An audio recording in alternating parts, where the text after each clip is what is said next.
Hello, creative people. Welcome to the channel.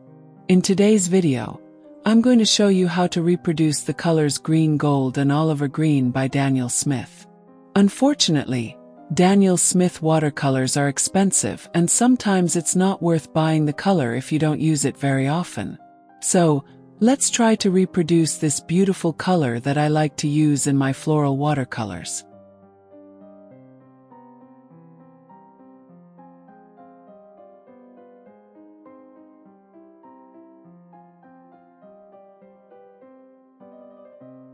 My name is Norma Corrado. Stay with me until the end to find out if we can do it or not. If you're new to the channel, subscribe now and activate the bell, because there's always content to inspire your creativity.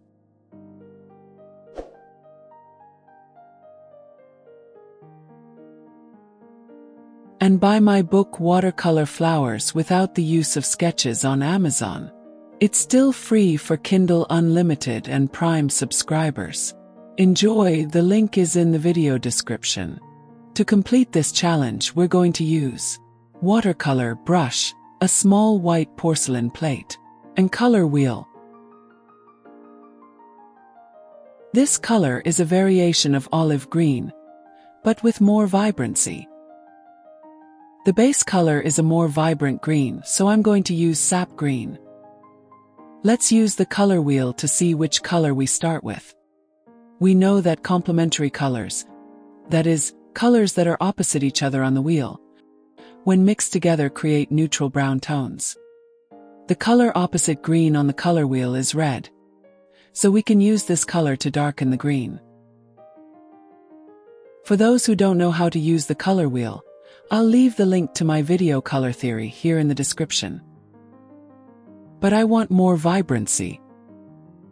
Yellow is what gives green its vibrant tone.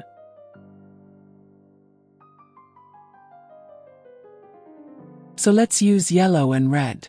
That's right, just an explanation here. Red and yellow form orange.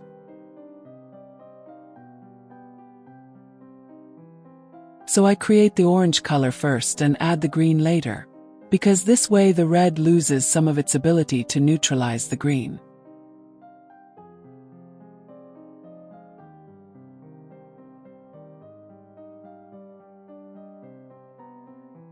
See how it looks more like green than brown? I still want a more open, vibrant tone. I'll keep adding yellow until I get the desired color.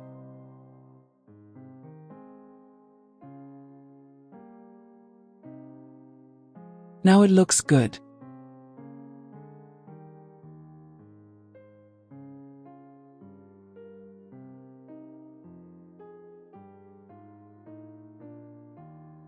Let's make the olive green color. Look at what I said, they are very similar. Note that in the first test, when I used only orange, they were almost the same right away. In other words, we can use the orange technique and, if necessary, darken it with red. Now my brain is going to boil. We can use burnet amber. Don't worry, you'll understand. Since burnet amber is made up of red, green, and yellow, it won't neutralize much green.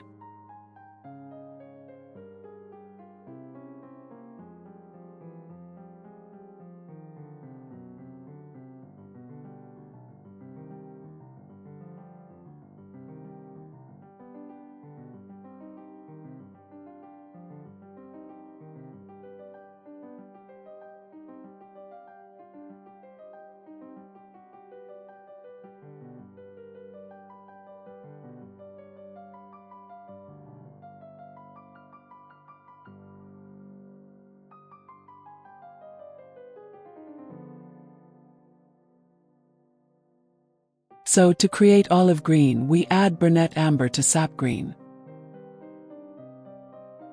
I told you you'd understand. I believe that after all this explanation, I deserve a like, a comment, or a dislike if you didn't like it.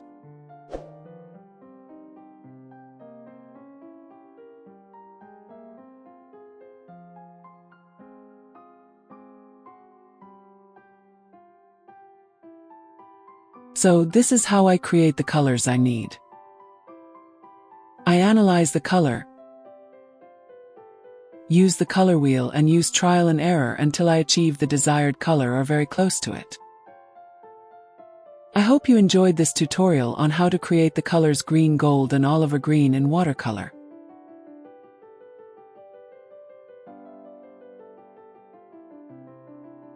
If you have any questions or suggestions, don't hesitate to comment too. And of course, subscribe to the channel, leave a like and activate the bell so you don't miss any of the next videos. Thank you for watching the video. Until the next video.